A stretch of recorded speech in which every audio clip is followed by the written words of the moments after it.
I think Mr. Strand said it best. It's to strengthen the people's house. There's no future of America that I believe is disadvantaged by the people who are closest to the American citizen being stronger in their ability to represent that. And I think that is our goal, and I'll support any any proposal that moves us in that direction. With that as a backdrop, the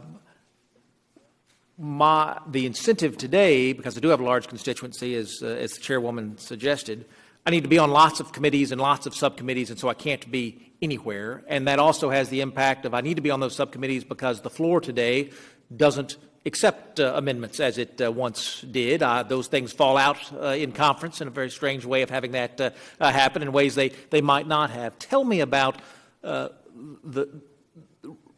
the historical context of work being done in committee and the floor, as opposed to today where work is done in the committee instead of on the floor.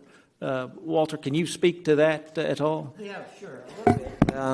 Certainly you go back to the, I don't know when exactly, pre-'80s, but certainly the time I've been here when I started in the late 60s that, there was a lot of work done in committee, obviously, and a lot of work done on the floor. A good example would be the National Defense Authorization Act. Back then, the Defense Authorization Bill was probably on the floor a week or so, if not less, but certainly 6 or 7 days.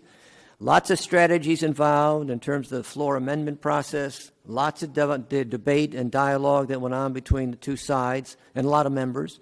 And on the authorization question, as an aside, that's got the imprimatur of a must-pass bill. How do you get other authorization bills to also have that must-pass instead of being postponed?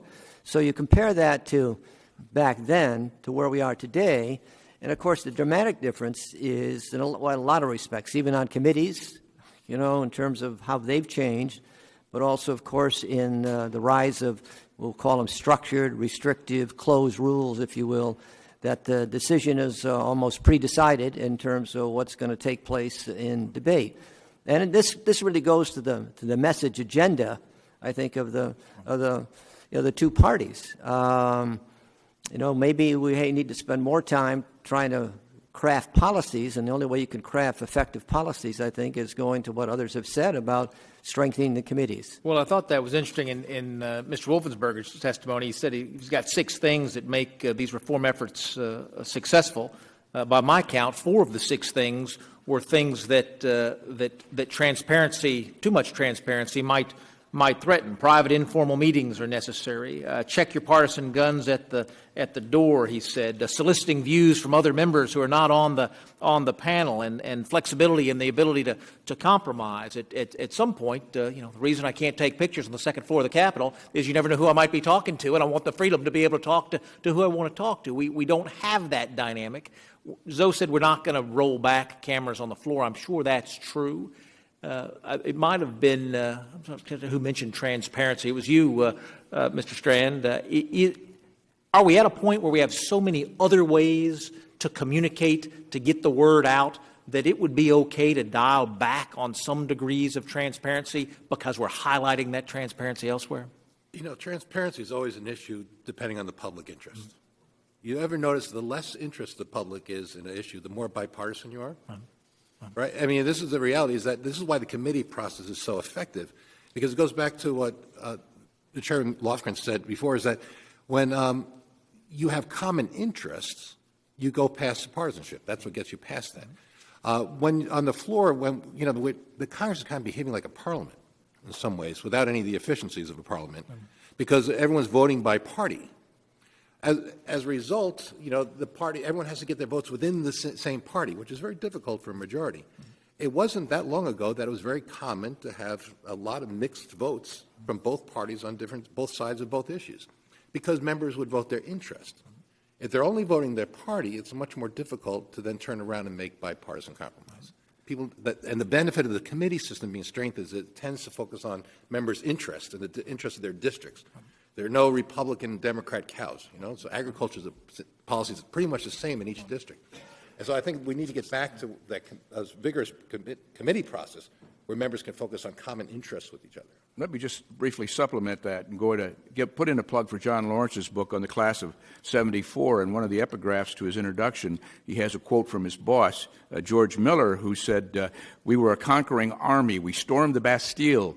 We destroyed the institution by turning on the lights." Now, there's a lot of truth to that. At the end of my prepared statement, I talk about transparency being a two-sided coin. Yes, sunlight is the best disinfectant, according to Brandeis, but also you can get skin cancer. So I think there have got to be ways that you can dial back without violating the overall idea of transparency, which goes to accountability. But what we've done in having things so transparent is to drive the real decision-making behind closed doors between the leaders and the committee chairman and shutting out most members. I think one of the areas we'll find agreement is that the Congress needs to be able to push back against the White House. So expanding our committee resources so that we can do that, not that the Gingrich administration went easy on the Clinton administration. We cut staff by a third. I still think we did a pretty good oversight job over those years. So more isn't necessarily better. But if we stipulate the committee is going to get larger, is anybody going to defend the 18-person cap on a personal office? Institutionally, is there a reason why we want to limit personal office staff, but committee staff can be at whatever size the budget will allow? So I will not defend the 18-person cap for institutional reasons, but I will ask you, where would you put them in your office space in Washington, D.C. if you hired more personal staff? We told you about the new office building going up right outside here. That's coming to that next. But part of the problem is that, well, how many offices can actually employ 18 people anymore, given the budget cuts and the MRA? This was a major reform in the past, was increasing the number of staff, because Congress didn't have any staff for the first 100 years. Then it had 1, and then it had 3, and then it had 10. And in the 70s, you came to 18 full-time staffers and 4 part-time. The problem is if you don't have the budget to do it, it doesn't work. Now, the Senate does it differently. They just get a payroll based on the per capita income of their state. But I would like to see you get the budgets back to have so you can have full staffs, including the people necessary to actually have a robust legislative program. And against that institutional question, Mark's talked about the authorization process and using that as a tool to push back against Article 2. But when we were in our Joint Select Committee on budget process, we were actually having the discussion about abolishing the authorization process. Why budget and authorize and appropriate? Everybody back home in the state is just doing it once instead of 3 times. I subscribe to what Mr. Strand says about using that as an additional tool to push back on Article 2. Is from your perspective, is there a institutional case to be made to abolish appropriation authorizations as opposed to enhance authorizations?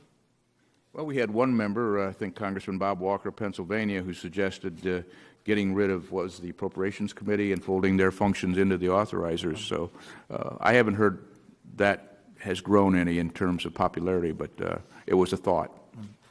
Well, the record on that is when they did it and they tried it in the early 1900s for a period of time, authorizing and appropriating together, and as people predicted when this happened, that it would lead to quite an escalation in terms of expenditures for the programs under that panel's jurisdiction. And so that was when Congress passed the Budget and Accounting Act of 1921 that granted the president, gave the president the authority to create the budget and created, OMB, and also reconsolidated all these separate appropriation bills and the authorizing committees back into the appropriation committee, where they are to this day.